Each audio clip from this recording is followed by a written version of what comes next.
If parenthood came with a GPS, it would most likely just say recalculating.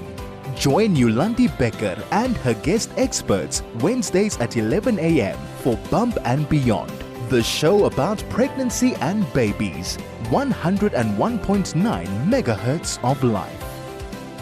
You are on 101.9 High FM. This is Bump and Beyond, and I am your host, Yolandi Becker. And today's show, or all of our shows, is about parenting, but today specifically, we are talking Mama Peed Her Pants. I hope that got your attention, because I have to say this is a topic not a lot of women are comfortable about speaking about. So I might make some inappropriate jokes, because jokes is my coping mechanism to deal with things. So get ready for this show. Do you cross your legs when you feel a sneeze coming on? Do sudden urges to go cause you to panic? These are all symptoms of a condition known as urinary incontinence.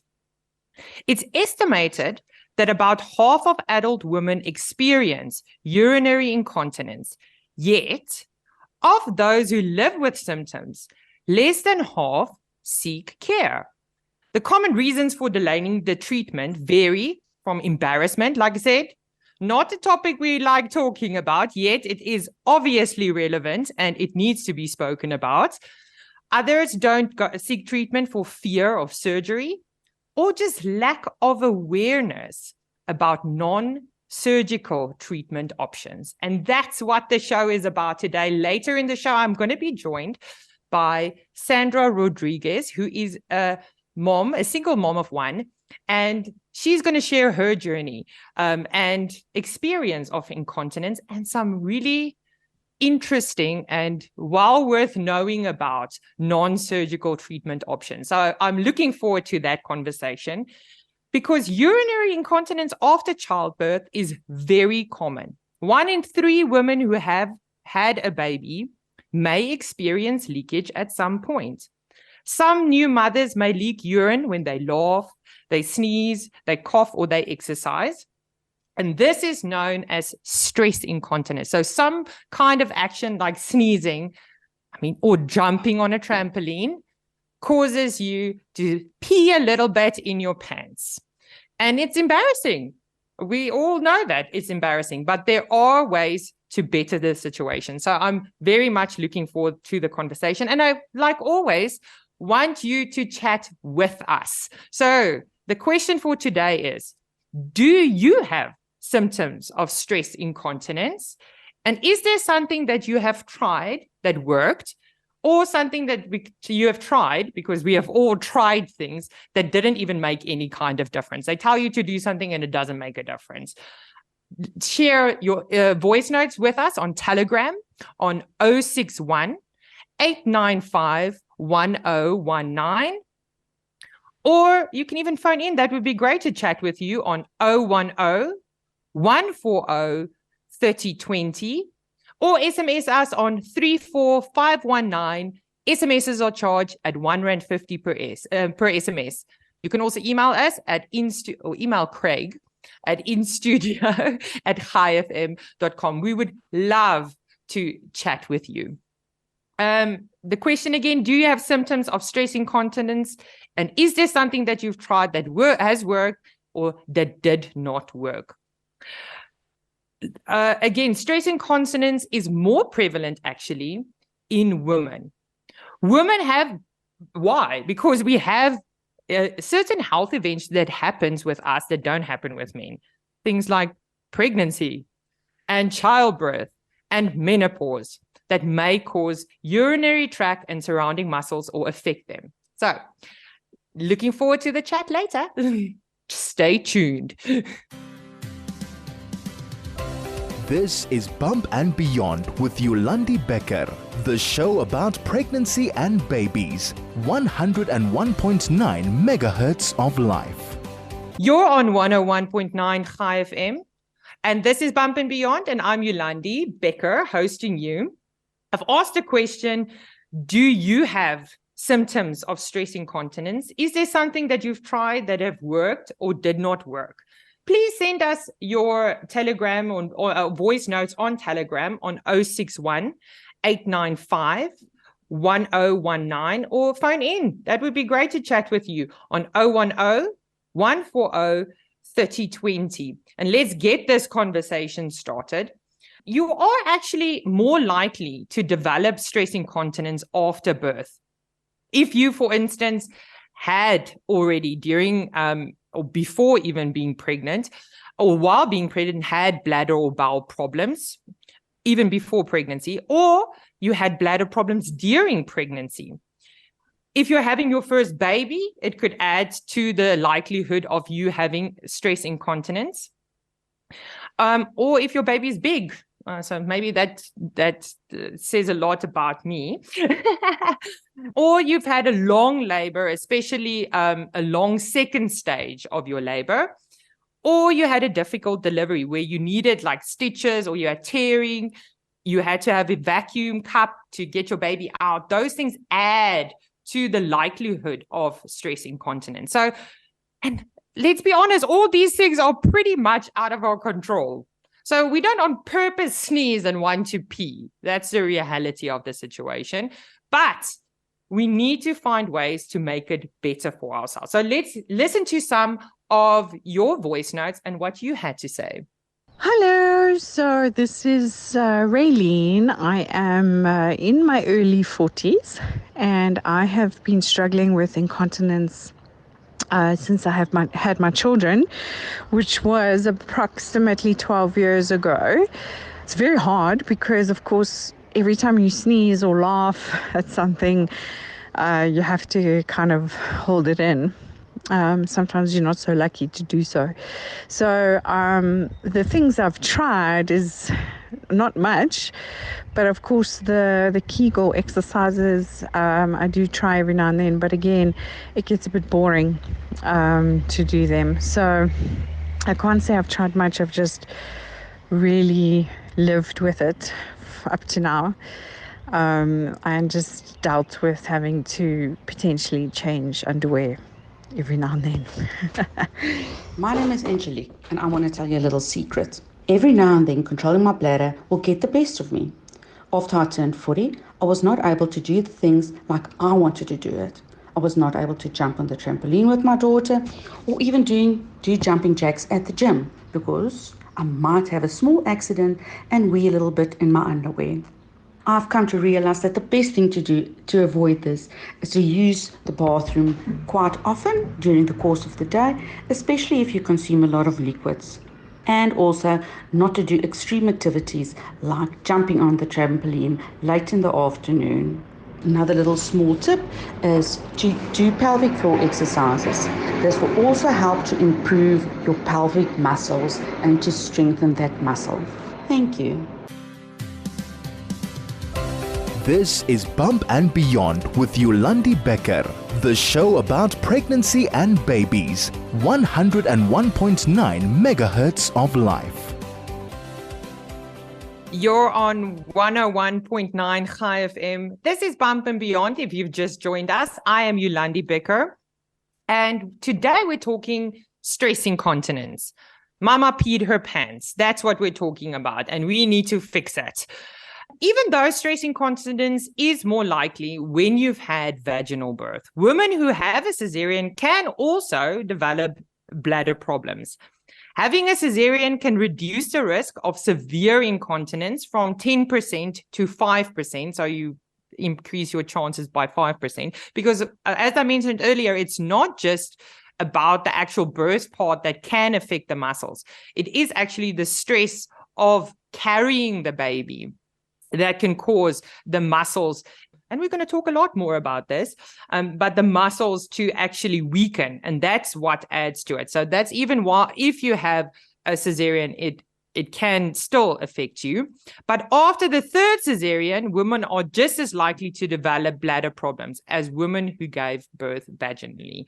So a lot of interesting things, and thank you so much for sharing your own experience. Like I said, this is not a topic that we talk about every day. So for me, it is a fun topic because it is not something we like to talk about. Yet I just said half of women, a third of women have it after they've had a baby. A half of women experience it. So even if you haven't had kids, this is a relevant topic to talk about.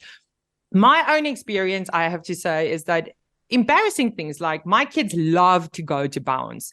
And in all honesty, this thing sneaked up on me like crazy. And I was very prepared going to bounce. And I went twice after paying quite a bit of money to bounce, twice on a trampoline, and I couldn't bounce the rest of the time because it was just too embarrassing. And so many women are standing on the sidelines at bounce, and I'm wondering to myself, are they experiencing the same problem? Is this the reason why we can't bounce? And that's one thing, because we don't bounce all the time, luckily. But even running, I'm a very avid runner and I love running. At least being fitter, it has improved. Fitness has definitely improved the situation. So it's not something that I deal with all the time anymore, for sure not. But I was laughing because I so vividly remember once going to Sportsman's Warehouse or wherever to buy running pants. And they, Nike makes the most beautiful running pants. And this woman's like, yo, feel this material. And I'm like, I can't wear that pink, because I know that if I pee a little bit, it's going to show and everyone will see it. So I have the choice of black or black. That's the pants I can wear. And again, reality for so many women. And we're going to talk a lot more about this, because with me today is Sandra Rodrigues, who is joining me. She's the owner of Vulva V, and she is a mom who has experienced incontinence as well. And we're going to talk specifically today about those non-surgical solutions available.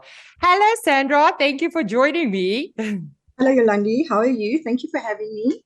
It is just great having you here and to share with you this. And I hope you're also going to share some embarrassing stories of buying running pants or something at least. I have too many to share. So I look forward to our conversation for sure, to delve a little bit more into this, but more importantly, to talk about what we can do to better this situation. So looking forward to it. Stay tuned, everyone. This is Bump and Beyond with Yolandi Becker, the show about pregnancy and babies. 101.9 megahertz of life. If you've just joined us, you're on 101.9 High FM. This is Bump and Beyond. I'm Yolandi Becker, and I'm speaking to Sandra Rodrigues. She's going to be sharing her journey and experience with incontinence, and specifically, we're going to be talking about those non-surgical solutions. So, Sandra, let's start off. What is your experience with incontinence? So, I would say my first experience with incontinence happened pretty young. I was probably about 33, 34 years old. And I was cleaning up the house and everything. And, you're moving stuff around. And then the next minute you feel this warmth happening, I kind of was confused because I thought maybe it was that time of the month, and I went to go check and it wasn't. So this was my first experience with incontinence. I've always been a sporty person growing up. I played a lot of sports, so being active was something that has always been ingrained in me since I was young. So to experience this kind of sort of default in the body, so to speak, was strange in my mind. It wasn't as bad. It got progressively worse and worse and worse, to the point where I can identify with the voice note earlier, where you start building your life around it and you start limiting yourself from what you can do and what you can't do, And I feel like that is also kind of been on a default as well, because you can't experience those moments with your children like you would want to, and have those laughs and those giggles and jump together. So then you're always thinking, okay, do I go back to sanitary pads, because now I feel like I'm a child again and I need a nappy, and I'm dealing with nappy rash, so to speak, because that urine does burn your skin in your vagina area, is very sensitive. So once you experience that kind of nappy rash, you then start to take it seriously for yourself. And you start looking for all these treatments, and you try and find out how and why. And yet non-surgical options are very limited. And I mean, In for this day and me, age. I agree with you completely, and I'm looking forward to talking about that. But for me, it's so prevalent how you were also talking about early 30s. And that's the thing is, often when we talk about incontinence, the idea is, or the perception rather, is that it is only older women who struggle with this. But the reality is lots of younger women. And I started with this problem definitely in my early 30s already. Yeah. After having both my children, it for sure. And it's not, unless you do something, it's not getting better. It progressively gets worse, like you mentioned as well. So Yes. how is the, urinary, let's start with what causes stress incontinence. So there are a few things that can cause stress incontinence. At Vulva-V, we do have clients as young as 17, 18 who suffer from vaginal laxity. So that is something that you can be born with. It's genetic. So it's when the vaginal walls are very laxatized, which then leads to the urethral sphincters also being laxatized. Those are the two valves that stop the flow of urine. Okay. Now, not only do you get incontinence from pressure on the bladder when you sneeze or when you cough or when you jump, but you can also get it from the mental disconnect between the brain and the bladder, which can happen over time. So if you have to research, they will say behavioral change is one of the biggest things that can help you with incontinence, and behavioral change also strengthens that connection between the brain and the bladder. However, it is very difficult to do a Kegel. We've experienced that. They say you got to do 40 plus per day to get your daily quota of Kegel. But let's face it, at number 10, you either forget or it's too difficult. You're only contracting a certain amount of your muscle fibers and so forth. But nonetheless, stress urinary incontinence, the causes are definitely pressure on the bladder. And like I said earlier, some people are born with vaginal laxity, so they're born into this problem.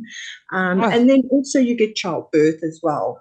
No. Childbirth can also affect you, as well as being overweight. So any kind of pressure that's put on the pelvic floor can then give you stress urinary incontinence. Yeah, because again, as I mentioned earlier, pregnancy obviously is, you're carrying a lot of extra weight around on you that's Yes. not necessarily on purpose. And that's also definitely an add-on to it. But you mentioned Kegel exercises. Not everyone knows what Kegel exercises are. What are Kegel exercises? Okay, so Kegel exercises are otherwise known as PFMTs, pelvic floor muscle training.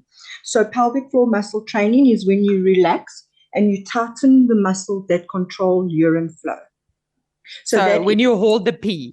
Yes, when you hold the pee, and then when you release the pee, and then when you hold the pee, tight, and then you release the pee. So that is a Kegel exercise. For men, it's a different type of feeling as it is for women, but the same concept. When you relax and tighten the muscles that control your urine flow, that is what a Kegel exercise is. Oh. So let's get into it. The most important part for me of the discussion is my new revolutionary chair that I've discovered. And the reason why, because I wanted to share this with everyone, is the BTL Imsela chair, this magical chair that actually a non-surgical solution to help with vaginal incontinence. So what is it? What is the BTL Imsela?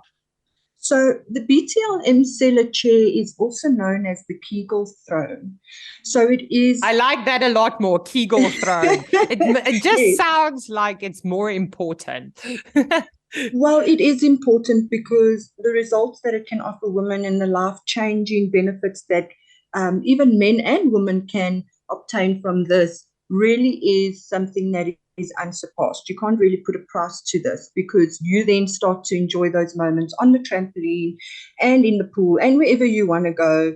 It completely gives you that ability to do so. So BTL Imsela is a technology that is made by BTL in Croatia. Vulva-V have exclusivity of this chair in our salons.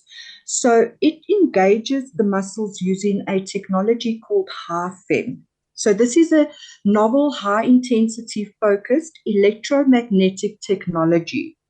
What it does is it engages voluntary and involuntary muscles along the pelvic floor. So it's doing your Kegels for you, ladies. That's what it does.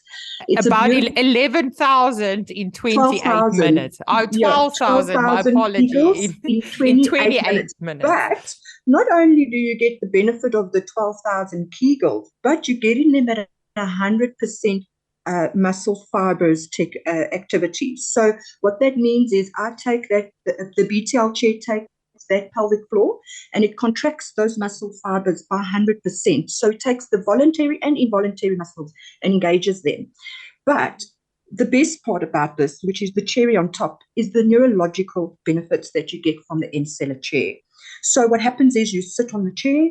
Now, if you're a person whose pelvic floor is sleeping like a hibernated bear, we take that little pelvic floor and we start to shake it awake. That is your first 1, 2, 3 sessions on the chair. We start to shake it awake. And then thereafter, it starts to engage with you. But the neurological benefits are such that the brain is designed to protect itself. Over millions of years, we are designed in our brains to protect itself. So the minute you sit on the chair, it will start to search the body for this activity. What's going on? You almost feel yourself thinking while you're on the chair. And then the bladder and the pelvic floor will shake hands and say, hey, dear old friend, do you not remember me from years ago? We used to work together. We did great things together. And you kind of reestablish that connection between the brain and the pelvic floor. So BTL Emceller have 2 protocols. U1 is the incontinence protocol, which also does your Kegels for you, but the pattern of the pulse is such that it brings the brain to the bladder. Protocol 2, which is U2, helps with sexual dysfunction. That protocol brings the brain to the G-spot, which helps you with, obviously, your libido issues. But nonetheless, on both protocols, you're still getting the 12,000 Kegels. The neurological aspects are unsurpassed. There is no other non-invasive treatment that can help you with the behavioral change that's required, like BTL Emceller, because it forces the brain to engage and it forces that reconnection between the two. So after your 6th session, not only is your muscle stronger in your pelvic area, but the control that you have between the brain and the bladder is also strengthened, and you almost feel like, wow, these were the days, back then. Yeah, and I mean, when we knew our bladders well. Yes. So if you've just joined us, you're on 101.9 High FM. This is Bump and Beyond, and I'm Yolandi Becker, and I'm speaking to Sandra Rodrigues, and we're talking specifically about non-surgical solutions for stress incontinence. And you've just mentioned, and I mean, that brain Kegel kind of connection, or yes. Let's call it brain-vagina connection. Yes. For just while we are speaking, I wonder how many women are standing out or listening and actually doing some Kegels. And that's that connection that you're talking, that you're actually physically aware of what you are doing in that area. And the realization, and I mean, personal experience here with this Kegel throne is exactly that, is that you're a lot more aware of it. And which is a good thing in the end of the day. Who is the ideal candidate, though, for the Kegel throne? So the Kegel throne, the ideal candidate is any persons over the age of, I would say, 16 or 17. It depends on the problem that they are trying to address. However, I highly recommend the Emceller chair for all women and also for all men, because if you start now, you won't have that problem. You will have a strong pelvic floor. Remember, after the 6th session on the Kegel throne, after that 6th session, you would have increased your muscle by about 16% on your pelvic floor. You will feel it and you will know it. So the ideal candidate, I mean, we do have gentlemen who struggle with their pelvic floor as well and who struggle with incontinence as well, that come to the salon and they do their sessions. We are there to change lives and to help people. So anybody who is struggling with this issue is an ideal candidate. Anybody who wants to get back to their lives is an ideal candidate. And out of that, pads and walking around with extra pants and an extra pair of panties. So if you're looking to change that and do it naturally and also increase your brain function with your bladder control, then the Mcella is definitely for you. Okay, but let's get into it a little bit more, the detail of it, because now we're talking about you sitting on the chair. But what does this treatment entail? Like, so how do you get there and how do you do it? Okay, so we have this exclusive right to this chair in Vulva V, which is in the spa and salon environment. You will come fully clothed. It's a very comfortable treatment. Yes, we would ideally like you to wear some comfortable, loose-fitting clothes. We have the Mcella chair in its own beautiful spaced-out environment where you sit all by yourself. It's very discreet. It's very private. We offer you some Netflix to watch at the same time. You will sit on the chair. We will then discuss which protocol are you after. Are you after more for incontinence or sexual dysfunction? But you still get the 12,000 Kegels on each protocol. And then you sit comfortably on the chair, watching your Mcella. The only contraindications for this is obviously you cannot be pregnant at the time. You cannot have any metal pins in your hip area because the electromagnetic pulse will heat that up. And also you can't have those copper contraceptives. But things like the Marina, that's fine. So any healthy person, they can come in, they sit down on the chair, they sit for 28 minutes, they get their 12,000 Kegels, a nice cup of coffee as well, something to drink. You get your episode of Friends or The Good Doctor. You can watch while you're sitting. The Real Housewives of Pretoria, you can watch while you're watching, while you're sitting there. It's the real West Bros. So, but how does it then? Because it does look strange. I mean, the chair. It's not a strange chair, but it is not a normal chair. It's like a circle kind of chair that you sit on. I mean, out of personal experience, I know it doesn't hurt, but it does feel weird. How does it actually work, this electro thing? So the high-intensity electromagnetic technology stimulates the muscle fibers inside the pelvic floor.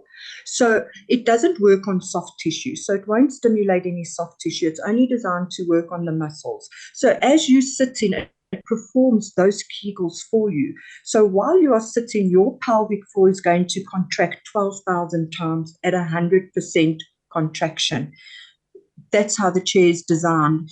Using high-fem technology, which is something that BTL are world-renowned for. This chair has won multiple awards across the globe, and it is the safest. If you're looking out there for any alternatives for stress urinary incontinence, I mean, some of the things I've seen are just not even too good to mention on radio, like little urethra stoppers or little stitches or putting a little sling or walking around with pads. I mean, those just sound like ways I have to build my life around this instead of something that can solve the problem. So BTL Mcella solves the problem for you physically and neurologically.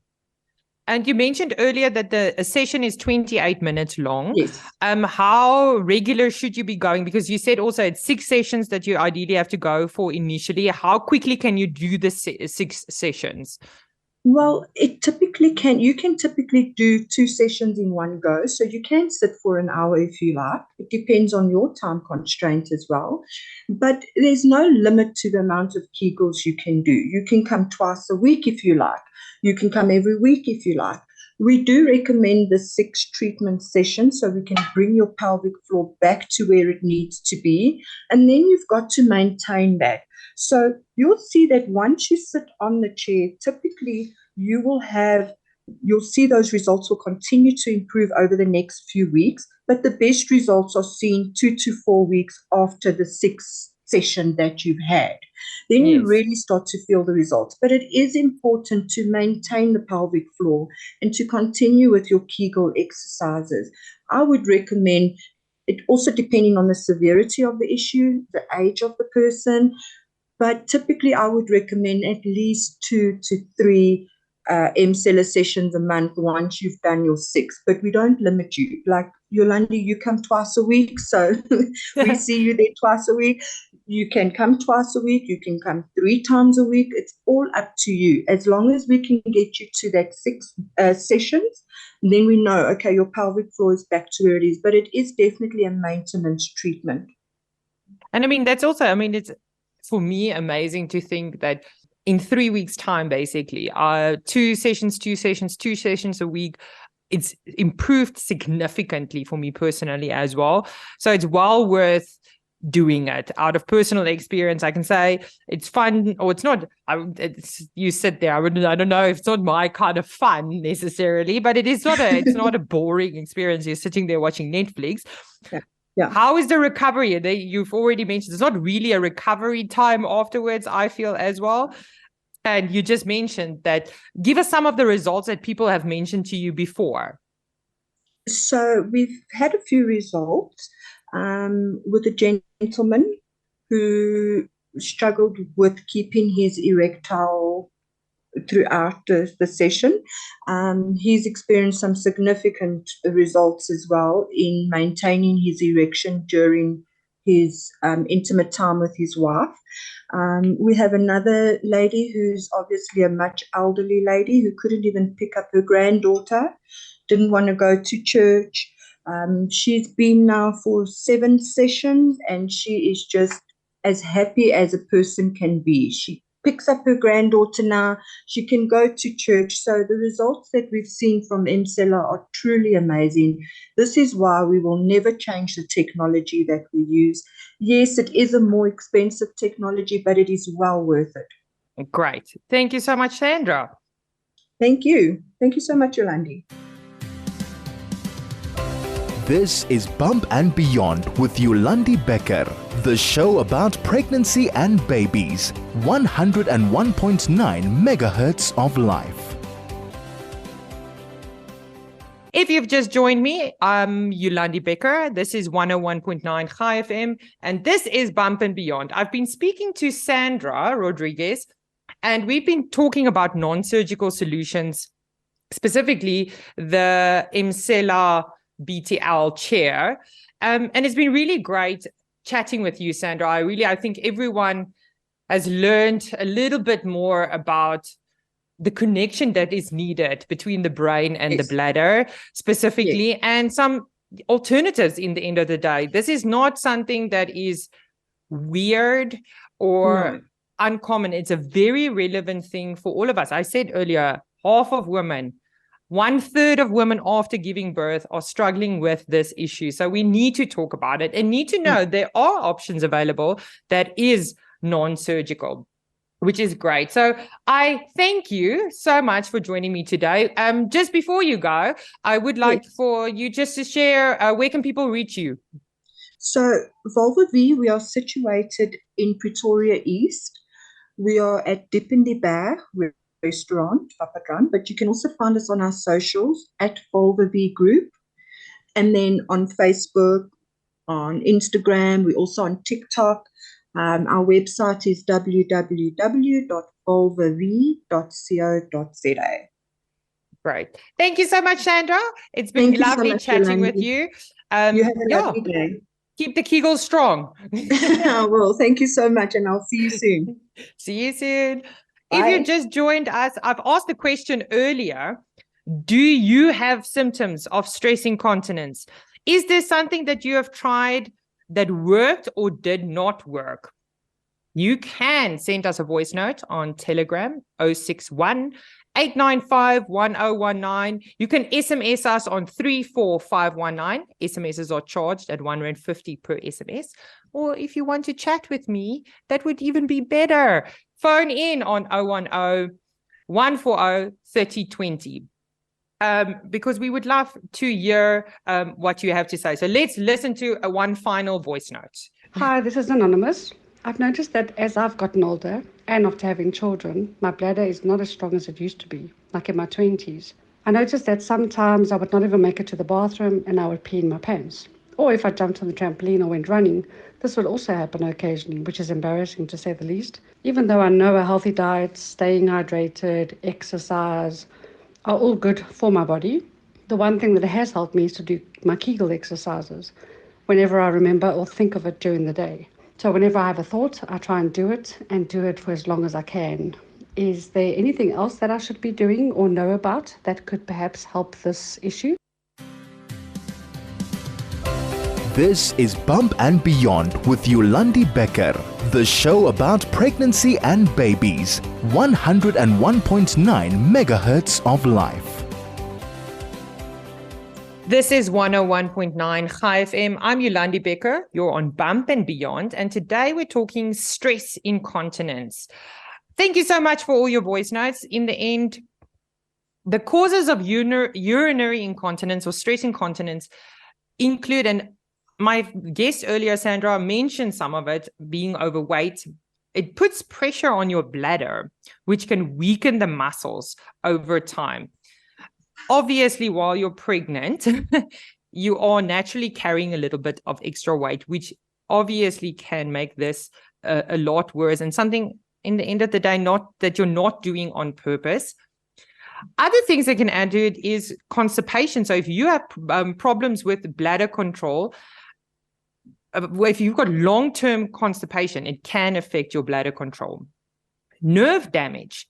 Damaged nerves may send signals to the bladder at the wrong time. Again, Sandra was mentioning that connection between the brain and the bladder, and that you want to reignite that, that connection in the end of the day. So nerve damage can definitely affect that as well. And then surgery, especially women who have had surgery on their reproductive organs, such as a hysterectomy, can damage the supporting pelvic floor muscles, especially if the uterus is removed. Some urinary incontinence lasts only for a short time, like stress incontinence, where it's just when you sneeze or when you're jumping on. Other things can be longer effects. Other causes that have longer term effects can be things like using certain medicines. It's actually, urinary incontinence is a side effect of many medications. So if you're struggling with, this is maybe a thing that you first have to look at is my medication, what is my medication? Because none of us, let's be honest, read those side effects. We'll be petrified if we read the side effects of all things. But this is a common side effect of certain medications. Caffeine. We want to wake up in the morning, but caffeine can actually have an impact on your bladder. So drinks with caffeine can cause the bladder to fill quickly, which can cause it to leak urine. And studies suggest that women who drink more than 2 cups of drinks with caffeine per day may be more likely to have problems with incontinence. And then, of course, infection. Bladder infections is, but also, by the way, now that I remember, is also that the BTL Mcela also helps for bladder infections and the reduction of it, just as it helps with infertility. So also, again, a great alternative, non-surgical alternative. Infections of the urinary tract and bladder may cause incontinence for a short time. Bladder control often returns when the infection goes away. Okay, so we know now some of the causes, and we know now that I've talked about non-surgical solution, but there are some steps, especially during, I mean, this is a parenting show after all, during pregnancy. There are some things that you can do that can help to prevent incontinence. First of all, the opposite of what you're thinking is, I should drink less, blah, blah, blah, blah, blah. But actually, you should be drinking lots of fluids a day. It does help for incontinence. So avoid the drinks containing sugar or caffeine, because they can irritate the bladder. Have a high fiber diet. I mentioned earlier that constipation is one of the things that can add to incontinence. And having a high fiber diet can help with that. And when you're pregnant, it's the opposite of the two. Either you have a diarrhea or you have constipation. That's basically during pregnancy, your life. So make sure that you have proper fiber in your diet. Make sure you're a healthy weight. I mean, during pregnancy, there's nothing you can do about it, unfortunately, but have healthiness. You're going to have extra weight. If you're smoking, stop smoking. Exercise at least 30 minutes most days. Please don't 30 times a day. That sounds like. Do regular pelvic floor exercises and go to the toilet when the urge is there, not all the time. We'll talk a little bit more just now. This is Bump and Beyond with Yolandi Becker, the show about pregnancy and babies. 101.9 megahertz of life. You're on 101.9 High FM. This is Bump and Beyond. I'm Yolandi Becker. It's been such a great show today. I really loved speaking about it and interacting with you out there because it is such a relevant topic. Again, I just got a message on Telegram. I assume it's Telegram. Oh, sorry, it's SMS. Can you please just send me the website of the BTL chair? Also, is there any clinic in Joburg? Many thanks. So we spoke to Sandra from Vulva V, is where you can check them out on Instagram. You can just Google Vulva V, and then you will be able to get them. We will also probably add it onto our website, highfm.com. They also actually gave us 10% discount for your sessions on the Imsela chair. And you can use the code BUMP and Beyond, and you will get 10% discount on your sessions. So go ahead, do that. That's very helpful for all of us. But in the end of the day, there are ways that you can also naturally help incontinence. I mentioned earlier some things that you can do when you're pregnant, but you can also it's not just about pelvic floor exercises. Again, eating high fiber foods to avoid constipation, quitting smoking, maintaining your weight, very important, managing conditions like diabetes and high blood pressure, and to use the restroom at set times. Two things that I really made a difference in my thinking, because something that I was completely the opposite of what I thought is that, first of all, I thought you had to limit your fluids, and I thought you had to go pee whenever you get a chance. And that is not the case. Actually, the opposite is true. You need to drink lots of water. It helps your body. And you need to go to the bathroom at set times, not all the time, because this is, again, with that brain-bladder connection where you're thinking you need to go, but you don't actually need to. It was a wonderful show. I hope you loved it just as much as me. Remember that if you missed anything, you can catch the podcast and many other fantastic podcasts on our website, www.highfm.com. And go listen to it and recap it and go get those things so that you can sort this situation out. And join me next week because we're going to be talking to Sarah Hoffman from Clicked about managing screen time with our kids. With the holiday season holidays coming up, we all have more screen time, which I don't feel is the end of the world, but we need to know the dangers out there, how we prepare for it. And it's not just about the dangers. I mean, there's lots of creepy people out there, but in the end of the day, also the emotional things we need to prepare our children for. So it's going to be a good talk with Sarah. So join me next week as we talk with Sarah Hoffman from Clicked about managing screen time with our kids. The first step to being a good mom is taking care of yourself. And this is what the show was about today, is that it's not always about thinking about our kids, but it's often we also have to think about ourselves because they need you at your best. That moment when you think you don't have time to take care of yourself is the exact moment you need to be taking care of yourself. I hope that it has been a great time with you today. I had a great time and I hope that it's been helpful. Let's keep talking about these conversations that make us slightly uncomfortable and slightly embarrassed. because these are the exact conversations that we need to be having. So you can send us an email to the show, bumpandbeyond@chaifm.com, and give us some ideas of topics that you would like to know about. And then I will make a show about it because I love that.